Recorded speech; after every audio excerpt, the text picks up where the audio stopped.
Hey harvesters, and welcome to the channel where we run simple and straightforward options trading to generate daily income. My name is Matt, and in today's video, I'm going to talk about the trades at XQ for September 8th. Today was a monster premium type of day. I don't know why specifically today the numbers were looking so out of control and so well, at least for the stocks that I usually trade. Right, I made as much premium as I did today that I usually do in a month, so that was completely wild to me. So I'm going to unpack all of that trading for you guys. I'm going to talk about the emotions that I faced when I opened up my Robinhood and the numbers actually looked like what they were going to be. But interesting enough, before I went to sleep last night, I looked at it and there was no way I thought the premiums were actually going to hold up to be those kind of numbers, but then they ended up being those numbers, which was crazy. So I'm going to talk about that. Then I'm going to talk about the last 102 trading days. We're going to take a look at how trading my own options, my covered calls, my cash secured puts has performed over the last 102 trading days. We're going to see the performance. We're going to look at how all of my averages, what my daily trade averages, what my weekly, what my monthly. We're going to talk about all those numbers. We're going to talk about some projections. And then I'm just going to usually hone in on what I normally do when I talk about the estimates and long term of why I'm doing this in the first place. If you guys want to know why, or just, reiterate the point where we're doing this for a reason and not just to make a YouTube channel and show off.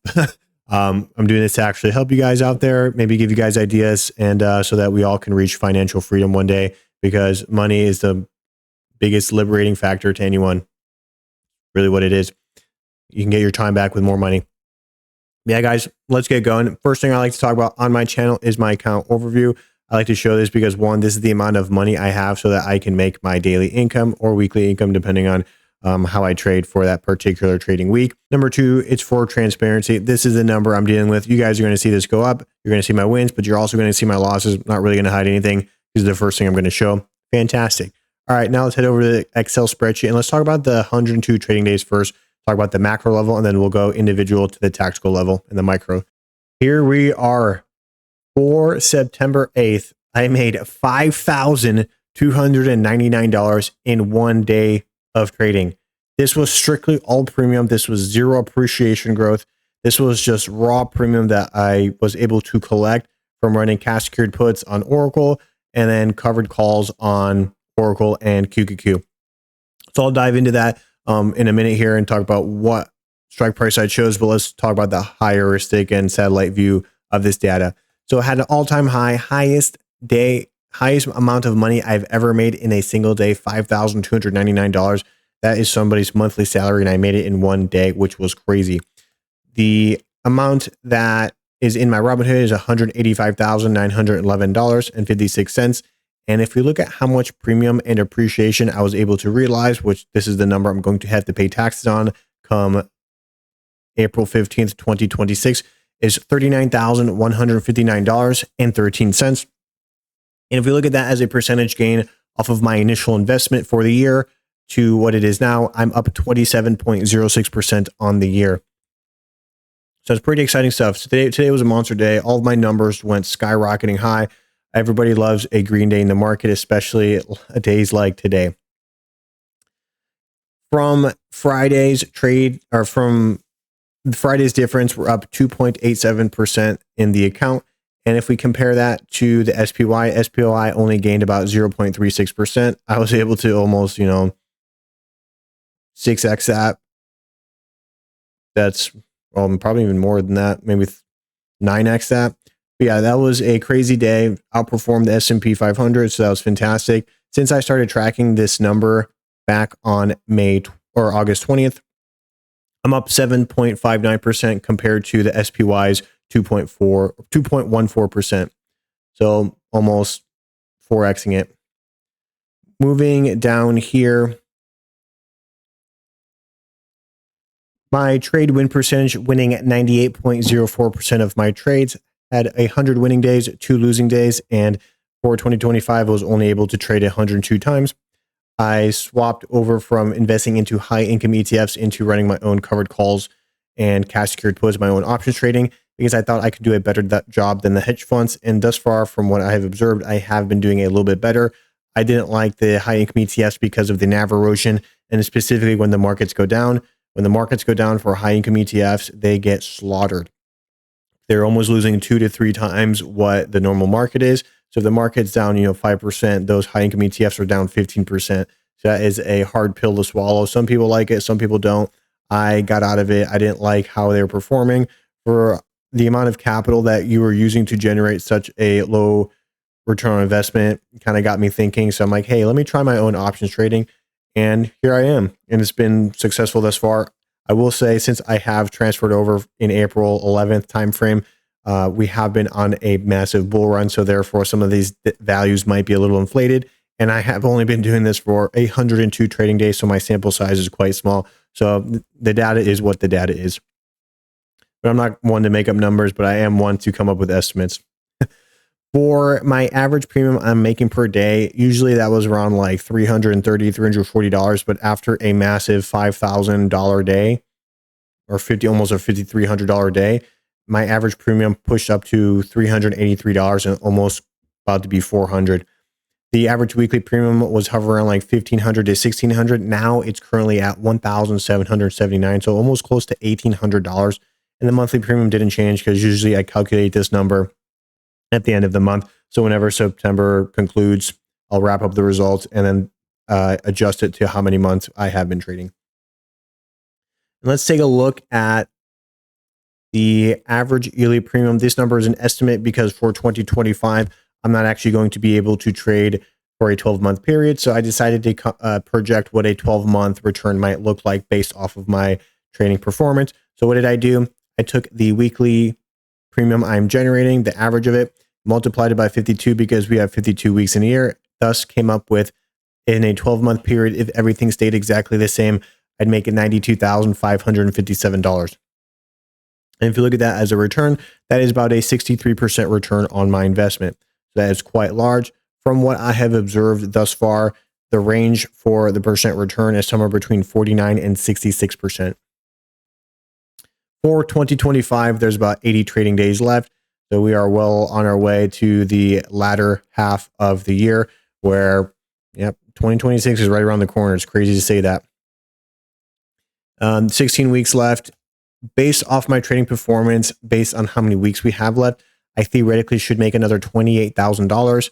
But ideally for this year, once I put the amount of money into my account, averaging about $1,000 was more so a realistic goal. So I would be happy by the end of 2025 to make about $16,000 more. I think that's very reasonable and within the realm of possibility.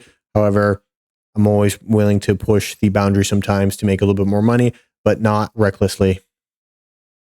We're smart about how we're doing it. We're investing into good stocks, good ETFs with known track records. We're not investing into garbage stock that, sure, just because your account isn't as big as mine, you're going to try to invest into a stock that has no fundamentals, has no revenue growth, but just because the premium is good, that's a terrible decision because there's going to be a point in time where you're going to hold on to the stock, be like hoping that's going to go up. It might be that winner, but it also might be that loser.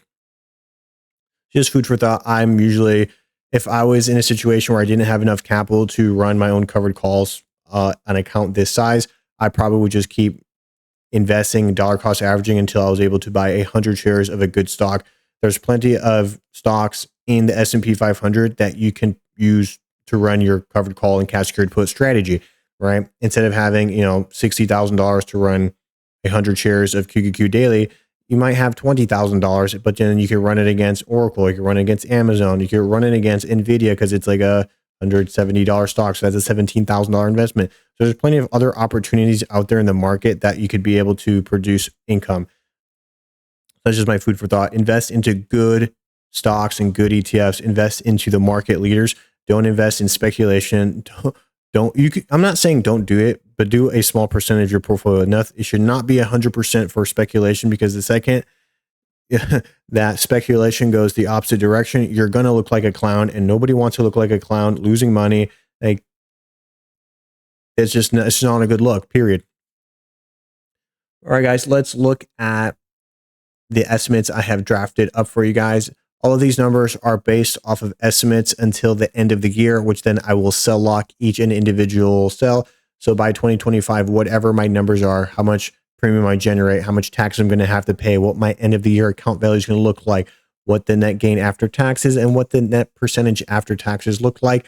I'm going to complete all those numbers December 31st, 2025, lock them in, and then sell lock it. And then so moving forward, all the preceding cells or all the cells afterwards are going to be based off estimates which are then based off of my trading performance. So if the market's super bullish, all these numbers are going to be green. They're going to be pushing higher. But if the market is bearish, they're going to look red and they're going to look bad. Anywho, 2025, just dipping my feet into the water, getting the hang of how these options trading works, getting the consistency, finding out what I like better. Sometimes I like running daily. Sometimes I like running weeklies, depending on where the market is, where my cost basis is. So there's kind of like this calculation you have to take into perspective and to figure out what actually works for you. Some people, they want long-term growth, right? So maybe they're willing to decide more for appreciation and a little bit of premium. I'm on the opposite spectrum. I would prefer to make premium upfront because that is guaranteed money. The investor is paying you premium upfront so they can lock in contracts based off of the strike prices we choose. I prefer that. I like getting paid upfront, not in the later years when I'm not as healthy. Cool. But why am I doing this project in the first place? I didn't have to make a YouTube channel. I didn't have to follow my journey. I could have just been an average guy, but ideally I want everybody to be financially literate in this world. And when I view running your own options and running your own options safely with covered calls and cash secured puts, this is an opportunity for you to take control of your life. Yes, you're still going to have to sacrifice and you're still going to have to put money into the account to then be able to produce a good amount of income. But this account took me 13 years of nonstop work, grinding in, multiple 12, 16-hour days all the time. So like, yeah, people might be jealous I have this type of account, but I've sacrificed vacations. I've sacrificed, not that my life really suffered. I still had a good time. But I was more deliberate with my time and what was important. And for me, financial independence to then buy back your time is super important. So therefore I put that on a pedestal when it came to my life. Because if everything stays exactly the same in my life, I could potentially reach retirement in 2035. So it's about 10 years away. So I know some people that have watched my videos before, 2030 is kind of like that first, metric point where I'm going to say, hey, is this options trading actually similar to what these estimates I have determined? So every year that goes by, I'm going to take an exact replica of this spreadsheet, put it into another sheet, and then we're going to track this year over year to see, hey, how has this progressed and is it accurate or is it completely off? And, we'll see that when that first bear market happens. Hard to say, right? Because I have such a small sample size, but 2030 is my first, mile marker where we're going to see what my account looks like. Am I really going to be making $467,000 of premium and appreciation captured, realized gain? Is my account really going to be $1 million by 2030? So those are things that we're going to take into consideration. Am I going to make 41% after taxes? Hard to believe, but maybe that's a reality. Or it might just be half of that. Even if by 2030, I'm making half of $467,000, isn't that enough money to not have to slave away at a W-2 income to make a living? Shouldn't that be enough money? We'll come up to that point because right now I'm reinvesting every single one of my dollars. It's easy to come up with what the future might look like, but then, hey, maybe I need half of this premiums that I need to keep in the market to keep up with the cost of how expensive, buying 100 shares of an underlying is. So there's different considerations I'm going to need to take once we get to that point. And once we actually start really talking about getting off a W-2 income. The next point is I like using this trading and this Robinhood as a contingency plan, right? First thing, we can definitely potentially retire sooner. But number two, this is contingency planning. If something goes wrong in your life, you could be able to use some of this income to kind of hold yourself over. Like in the case of a layoff, you'd always be able to have food on the table, maybe pay some of your bills, electricity, utilities, house, rent, whatever it is. You might be able to hold over just with the size of an account. Like $180,000 account's not that massive in the grand scheme of things, right? Compared to what some other people have out there. But you're able to make, I'm consistently making, $6,000 a month. That'd be enough to hold you over, put food on the table. So I definitely think it's like number two, it's a contingency operation where you'll be more resilient by having an account like this that's flexible. instead of having an account where all of your money is tied up in 401k where you can't pull it out, or if you do pull it out, you're getting penalized. And then also the tax advantage isn't that good because most of the time you put your money into 401k, you're not buying and selling. At least most investors, there's a small percentage of you guys that like trading inside of your tax advantage brokerage. Good job. You guys are doing it a lot smarter than me. But for me, I'd rather have the money readily available in the case I need it for life, because life happens. And then the third thing I wanted to talk about is maybe you like working. You do enjoy your job. Maybe you're really set up in your life. You have a house paid off, and maybe this is just an extra, income for you to enhance your life. Maybe you can actually buy the car that you want. You can be able to go on that vacation, take your family and spoil them, go to nice restaurants. This is an opportunity to potentially change your life. That's why I'm super for running your own options, or at least being able to doing a certain percentage of your account this way. All right, that's off my soapbox. 2035 is kind of that will be the realistic, we're at the halfway point, or maybe we're at the finish line by 2035, and then I can do YouTube full time and annoy you guys. Nah, I'm just kidding. Yeah, 2035 would be that number. And then just for anyone that's new, some potential returns might look like this is astronomically insane. But right now, if everything stayed exactly the same, I would make $7.2 billion by 2058. I don't think I would realistically ever get to that number, but a man can dream, as I always say. And then my account would be worth about $16 billion, because we have a lot of sets of commas in here. You talked about the 4-digit club. Talking about the 12-digit club here. All right, let's head over to the weekly tracker. Looking at the weekly number for this week, one trading day, we're up $5,299. Absolutely crazy. But for the month, after 6 trading days, guys, we're up $6,000. After 6 trading days, I'm almost equivalent to what I did in May, which I traded an entire month for. Did that in 6 days. So we will see what the rest of September will hold.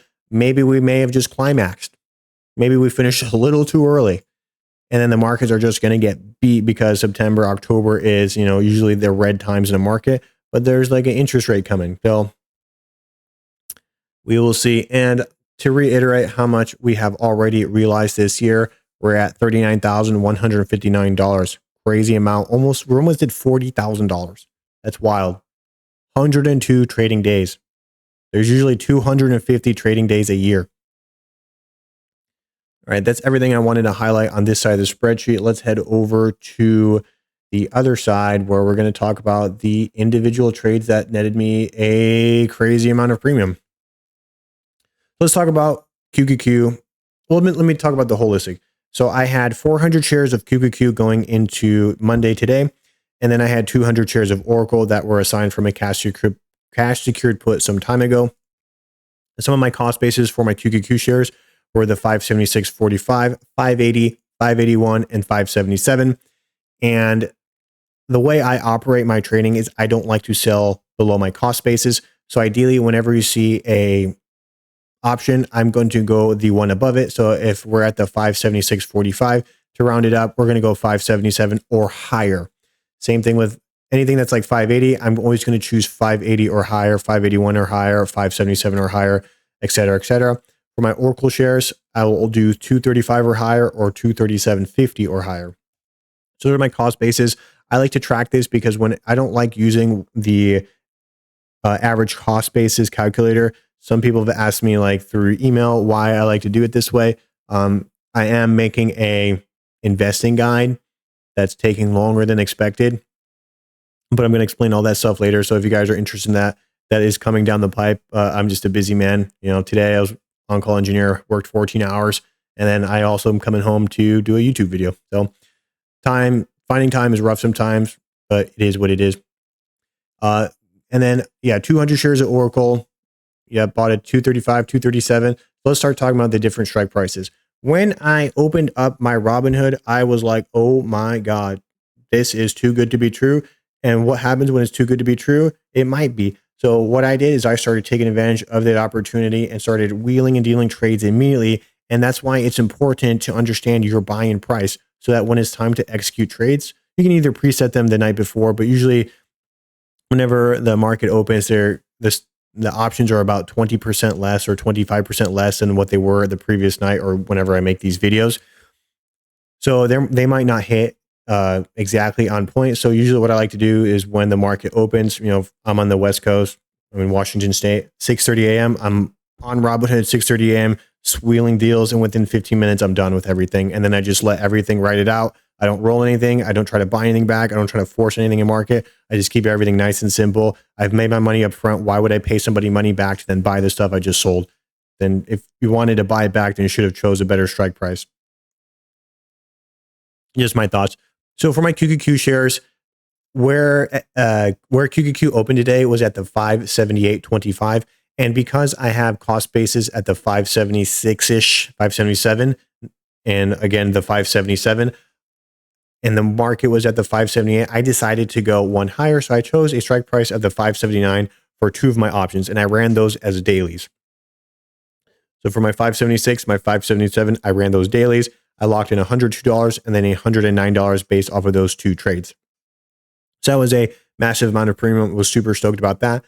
But then ideally for my 580 and 581, I did something a little bit different. I think the market was a little bit too hyped up right now with the interest rate cut. I actually didn't look into the news if they did it or not, or they just talked about it, but there's definitely good news in the market. For my 580 and 581, I just ran these as weeklies. So I bagged in $350 and $300 of premium. And here's my thought process. I thought the market was a little bit, overzealous, and 580 and 581 has definitely been like the QQQ like touch point, and it's been struggling to break out of that. So ideally, I think it might not break out. This is speculation. If it does, great. Guess what? I'm going to get these assigned, and then I'll just run some cash secured puts to buy back in at a better price. So it's not a problem. I don't have a problem with my shares getting signed, but ideally, if I had the opportunity to lock in some more premium up front because of the volatility and the bullishness of the market, I wanted to lock that in. So I just ran weekly. So, that's what I'm talking about. Sometimes I like to run dailies for all of my options, and I don't like running it on individual tickers. And there's sometimes I'll do a little bit of dailies based off my cost basis, few a weekly, and then I'll run like today, 4 cash secured puts on a specific underlying because the premium was phenomenal. So let me talk about the cash cow today. For Oracle, went into it with 200 shares. Oracle opened up today at the 237.37, and then like 5 minutes after the market opened, I think it was even closer to 238. So for my 235 strike price, I decided to go a step higher and got the 237.50 strike price. That netted me $1,230. Guys, when I saw this number, it was 6:30 in the morning. I had to check my eyes, make sure my glasses were on, thought there were commas in the wrong places. It was $1,230. That was a crazy amount of premium. I also think earnings for Oracle's tomorrow, so some of the volatility is based off of that. But then for my 237.50 strike price, or my cost base, not my strike price, the 237.50 cost basis for these Oracle shares, I chose the 240 strike price, and then I was able to net $1,183. And so these are for individual tickers. These are usually week long. So this was, almost $2,300 for week long calls. I'm going to take that any day of the week, Monday, Tuesday, Wednesday, Friday. I'm not complaining. This was a ton of money. I've never seen premium for a stock like this before. And then today, Oracle closed at the 238.50. So the reason why I chose strike prices that were relatively close to my buying point is because I actually have these 200 shares of Oracle on margin, and I definitely want to offload them. So I chose strike prices that were, one, premium high, but then also I think they might actually execute by the end of the trading week. So therefore, I want to offload my margin, but then also maximize premium. And then I don't want to pay premium interest because I hold on to the shares instead of getting them assigned away. And same thing with 100 shares in my QQQ. Ideally was going to choose something that was closer to 577, but because the market was up to 578, you might as well lock that in. And I think when I actually executed the trade, it was actually closer to 579. So pretty much I did run my QQQ shares at the money. I definitely wanted 100 to get, assigned away, but holding them in for another day to make potentially another, $100. I'm not complaining. I was in and out of margin all of last month, only incurred $250. But then in total, between my actual cash and my margin, I was able to make almost, I think it was like close to $7,000. I think, yeah, it was $7,000. That's wild. So those were my covered calls. Now let's talk about money that wasn't actually mine and then I was able to generate. So Oracle, I also ran 4 cash secured puts. And for anyone that's not familiar with a cash secured put, an investor is basically pays you an upfront premium so that if the market goes down in a bearish direction, you are guaranteeing to buy that investor shares for that strike price you guys choose. So that's kind of how it works. So ideally for today, I chose a couple of different strike prices, and because I've already am a little bit on margin, I wanted to choose strike prices that I don't actually think we're going to hit, because I don't want to incur, own another 400 shares of Oracle because I ran 4 cash secured puts. Ideally, I wanted to choose something that wasn't going to hit, but the premiums were so high, it's almost as if like you could have chose whatever delta you wanted and you'd still be making a ton of money. Because to put this in perspective, to make $400 of premium, you would pretty much have to be at the money to sell that option. So this same option, my cost base is 235, a 237, pretty much 50 at the money. That would be like a $400 option for Oracle, somewhere between $200 to $400. Guys, I chose a price that was $20 away and I was still able to make $400. That's wild. If Oracle goes down to 217, that's a massive discount. And so I pretty much laddered the cash secured puts down. I went to 227.50, 222.50, 220, 217.50. So I've made a little ladder strategy so I can, get better and better deals if the market were to go down, but then still maximize a ton of profit. But yeah, guys, 227.50 strike price, $665, $222.50 strike price, 510, 220, 445 in premium, $217.50, $405 of premium. So end of the trading day, $5,299. Absolutely bonkers, wild. Never seen anything like it. Yeah, guys. So if you haven't looked at Oracle, maybe today might be your time to shine, or tomorrow might be your time to shine. Because if you choose a cash secured put anything below 230, you're getting a steal off of Oracle. You get one at 227, 222, you're going to be making good money. So if you have some capital laying around, maybe some event collateral, just take a look. It doesn't hurt to look, Cool. So that pretty much wraps up all the spreadsheets. Let's take a look at Robinhood and then some of the trades I plan on executing for tomorrow. Let's go over there and I'll talk about it. All right, guys, we are back at Robinhood, and in the overnight hours, I'm already down $200. Yay. Okay. As you guys can see for my options, I have a laundry list, grocery list of Oracle cash secured puts, Oracle covered calls, QQQ covered calls that are all expiring 9/12, which is Friday. So there's that. You guys can see that that's actual proof of me running the options. Let's take a look at my buying power. So heading into tomorrow, let's take a look at the numbers. I'm using about $89,000 of margin, and so my count is at what, 185,000. So that's 50%, little less than 50% margin. So that's not too bad. But I am using also $88,000 of margin collateral. So what does this mean? This is money that Robinhood lets you borrow to run options, but you don't incur margin interest unless you actually get assigned shares. So theoretically, I made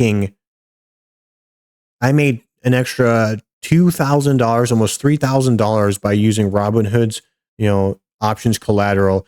And as long as at the end of the trading week, none of those strike prices hit, some like all the Oracle ones, like 227 or below.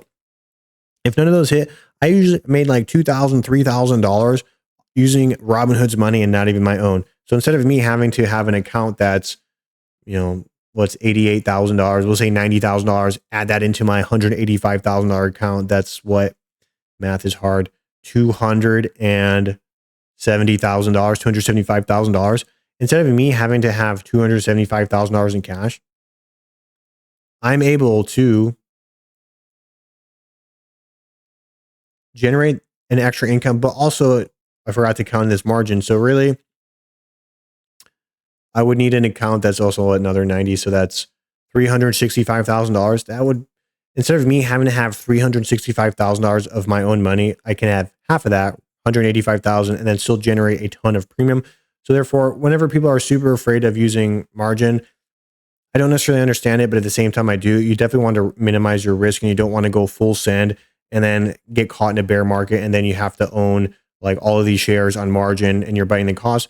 But ideally, right now in my situation, when I have a W-2 income, I'm going to take the margin cost and I'm going to use it, because if I have a job, I'm able to pay for that margin interest, no problem. So even if the market or went to a recession for 6 months, I'm not going to sell at a loss. I'm going to keep trying to sell covered calls, and so I can make some premium.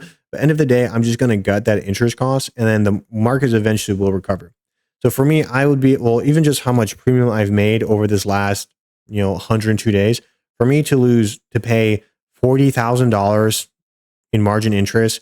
And if we're averaging what I had to pay last month, $250, guys, I can gut margin interest for years and not have any problems. So that's just my thought process on the margin. Of course, eventually, I'll put it this way. Eventually, when I get to the point where I am living off of this, I'm probably going to demargin, like not use it at all. But the problem is I need to get my account to that size first. And that's going to take some time. And then as I have more money in the account, I can demargin it. But at the same time, as long as you're investing into good stock, what are you really worried about? If you're investing in a good ETFs, like S&P 500, it's going to go up over time. QQQ is probably going to go up over time. But if you choose an individual ticker or stock, you're really gambling with destiny that stock's going to be successful. So it never goes wrong being safer. The return isn't going to be as high running options on ETFs versus like just taking that same amount of money and doing it on a ticker. But there's a little bit of a safety blanket. You know exactly what the market's going to do, and it's like a bigger pool of stocks. So to be able to gut some of the market turmoil a little bit better. That's kind of what I'm dealing with right now, guys. Most of my money's tied up until Friday. I do have about $31,000 of event contracts, which means I could probably run another cash secured put on Oracle. How greedy do I want to be? I think I'm content with where the account is at right now for the week. And maybe on Friday, if everything still looks strong, I'll probably just close out, Friday with another Oracle cash secured put, maybe an Amazon cash secured put. But right now, while the week is still young, I'm probably going to hold off on running any more options using event contracts. But I do have 200 shares of QQQ that I'm going to run dailies on tomorrow. Let's take a look at what some of the premium might look like. Oh, that's Oracle. That is not QQQ. So 400 shares of QQQ. It's currently at 579.41. So ideally, if this is exactly what it looks like tomorrow, I'm probably going to choose 580 strike price and 581 strike price. Maybe let's look at the premium. So to run a covered call in Robinhood, you click on sell call, and let's take a look at what some of the premiums might look like for a daily. So make sure that the expiration is 0 day, or if you want to run a weekly or expiring Friday, that's fine. You can do that. It's just shooter's choice. Some days I like running dailies. Some days I like running weeklies. All right. Market at the 579.48, looking relatively strong. Man, the price jump from 94 cents to 57 cents is quite big. Let's take a look here.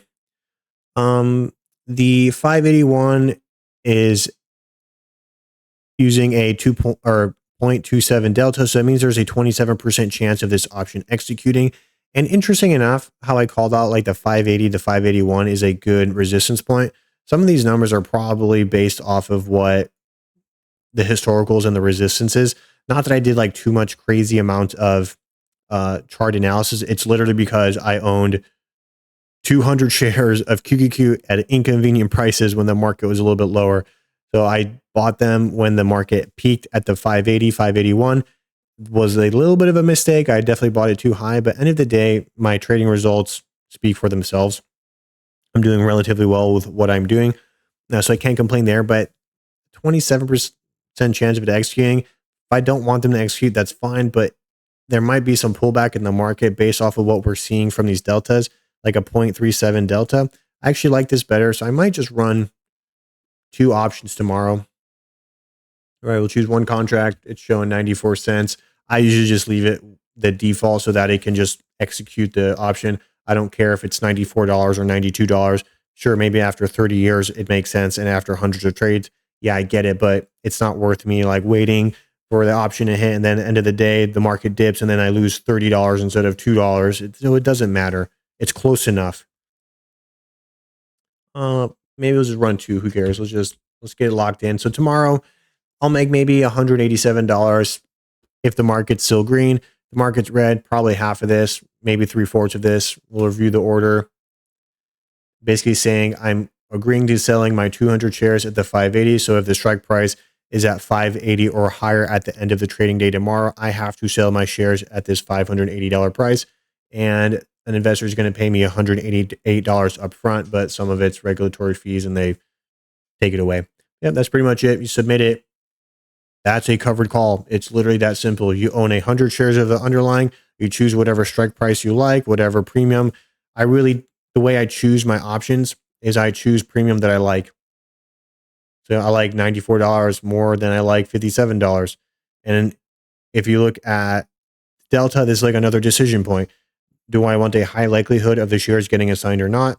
If I don't want them assigned, I'm probably going to choose a 581 delta or 581 strike price with a 27% chance, or this 580, there's a 37% chance. So it's really shooter's choice, whatever your long-term strategy is. And say, for example, like the long-term buy and hold, sure, you might have hundreds of shares of like SPY or VU, and maybe you don't want to get your shares assigned as much as what I'm dealing. I'm wheeling and dealing every day, but maybe you could squeeze an extra 5% off of those shares. So maybe let's take a look at what is this, 585? Maybe let's take a look at what this 585 looks like for a day. You might make an extra $6 a day over a year period. That's going to be, 5% return extra on top of, capturing a ton of some growth. That might be a solution that you'd prefer versus just wheeling and dealing options. Likelihood of this, QQQ going to the 585, highly unlikely tomorrow. Yeah, guys, that pretty much wraps up the video. I really don't have anything more to say there. Hit the high points. We had a monster day today. I don't know if we'll ever have one of those days like that for the rest of 2025. So when they come, just take advantage of it. And the way my trading philosophy works, I don't like to force trades in the market. I take what the market gives me. But when the market is ready to give you some money, you take the money, right? And then you'll figure out the rest on the back end. Yeah, that wraps up the video, guys. Let's stay locked in. Let's stay harvesting. Let's stay disciplined. Matt out. I will see you in the next video. Hope your trades go well tomorrow.